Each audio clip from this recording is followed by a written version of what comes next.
Let's get started.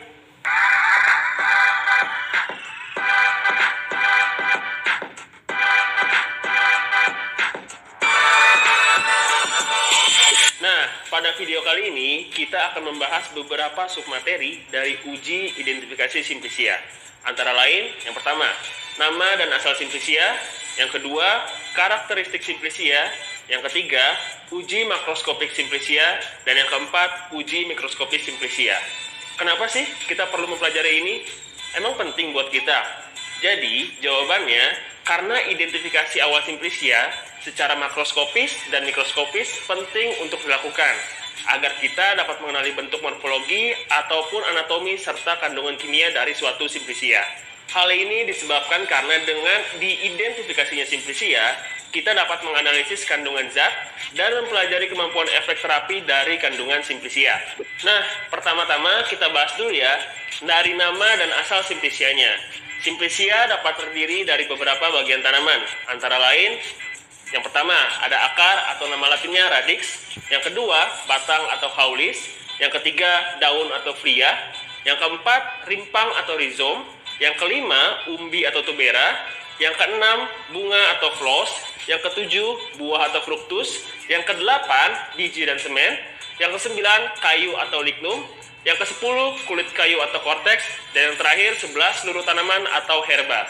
Nah, kalau tadi bagian-bagian tanaman yang bisa menjadi simplicia, terus cara penamaan simplicia itu gimana sih? Nah, caranya adalah penggabungan kata dari dua suku kata. Yang pertama adalah nama latin simplicia, dengan yang kedua adalah bagian tanaman yang digunakan. Nah, nama latinnya bisa berupa nama genus, spesies, ataupun petunjuk jenis. Contohnya, yang pertama, nama tanaman kina adalah Kinkona spp, kemudian bagian yang sering digunakan untuk pengobatan adalah kulit batangnya atau korteks, sehingga nama simplicianya menjadi Kinkonae cortex. Yang kedua, nama tanaman protowali adalah Tinospora crispa L. Mirs, kemudian bagian yang sering digunakan adalah akar atau radix, sehingga nama simplicianya menjadi Tinosporae crispae radix. Pembahasan kedua adalah karakteristik simplicia. Nah, karakteristik simplicia menurut Materia Medica harus memenuhi beberapa persyaratan. Antara lain, yang pertama, uji mikroskopis, yang kedua, uji makroskopis, dan yang ketiga, identitas simplicia. Nah, kita bahas persyaratan yang pertama ya, yaitu uji makroskopis. Pada uji makroskopis, beberapa parameter yang diamati ada 5. Yang pertama, morfologi, yang kedua adalah ukuran, yang ketiga adalah warna, yang keempat adalah bau, dan yang terakhir adalah tekstur simplicia. Semua parameter tersebut harus dibandingkan dengan pustaka ya. Semuanya bisa diamati dengan menggunakan kaca pembesar. Contohnya, jika teman-teman mengamati bunga cengkeh atau Caryophylla flos, akan terlihat bunga berwarna coklat kehitaman, kelopak bunga sejumlah 4, dan berbentuk bulat telur. Nah, ini semua sudah sesuai dengan pustaka di Materia Medica Indonesia jilid 6 ya. Contoh yang kedua ada pengamatan dari daun seledri atau nama latinnya adalah Apium graveolens folium. Nah, kalau kita amati, daun seledri berwarna hijau muda sampai hijau tua. Aroma menusuk dan khas serta rasa agak sedikit pahit. Nah, parameter tersebut sudah sesuai dengan syarat di Materia Medica Indonesia jilid 6, di mana daun berwarna hijau sampai kecoklatan, memiliki aroma yang khas dan rasa agak asin, serta sedikit pedas serta tebal di lidah. Sudah ngerti kan? Nah, selanjutnya parameter yang kedua adalah uji mikroskopik, merupakan pengamatan pada penambang melintang simplicia atau bagian simplicia dan terhadap fragmen pengenal serbuk simplicia. Fragmen pengenal itu apa sih? Fragmen pengenal itu contohnya adalah stomata, sel batu, lapisan gabus, kelenjar minyak, berkas pengangkut, amilum, endodermis, jaringan palisade, dan lainnya. Nah, untuk pengamatan ini kita menggunakan mikroskop ya. Reaksi yang biasa digunakan adalah air, kloroglusin, dan juga kloralhidrat. Nah, ini tahapan dalam pengujian mikroskopis ya. Ada 7 tahapan. Yang pertama, siapkan kaca preparat benda datar dan kaca penutupnya yang sudah bersih. Kemudian yang kedua, diambil dan diletakkan daun atau simplicia lain. Yang ketiga, diiris daun dengan posisi melintang.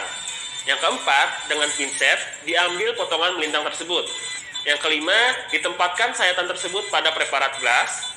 Yang keenam, diberi pewarna safranin 1%, kemudian dibilas dengan aquades, lalu tutup dengan gelas penutupnya. Baru yang terakhir, yang ketujuh, diamati dengan mikroskop.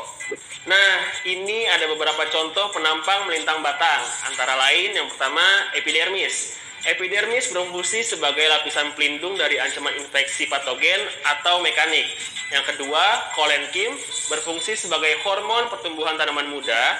Yang ketiga, ada parenkim berfungsi sebagai tempat fotosintesis.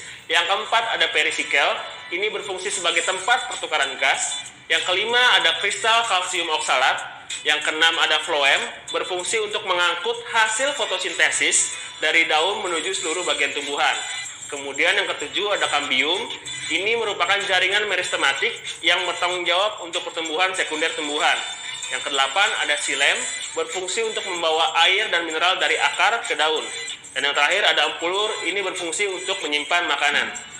Kalau ini beberapa contoh penampang melintang pada daun ya. Yang pertama, ada rambut penutup, ini berfungsi untuk mencegah hilangnya kandungan air dari tanaman. Yang kedua, ada kutikula, ini merupakan lapisan pelindung tanaman. Yang ketiga, ada epidermis atas, ini berfungsi untuk melindungi jaringan di bawahnya. Kemudian yang keempat, ada jaringan palisade, merupakan tempat terjadinya fotosintesis. Yang kelima, ada stomata, ini merupakan tempat pertukaran gas CO2. Yang keenam, ada kalsium oksalat, merupakan kontrol penyimpanan kalsium dalam sel tumbuhan. Yang ketujuh, ada silem, silem berfungsi untuk membawa air dan mineral dari akar ke daun. Yang kedelapan, ada floem, berfungsi untuk mengangkut hasil fotosintesis dari daun menuju seluruh bagian tumbuhan. Yang kesembilan, ada kolenkim, yang berfungsi sebagai hormon pertumbuhan tanaman muda. Dan yang terakhir, ada epidermis bagian bawah. Nah, segini dulu ya video tentang uji identifikasi Simplicia. Thanks for watching, see you on the next video. Salam obat video, Pharmasis Learning Partner.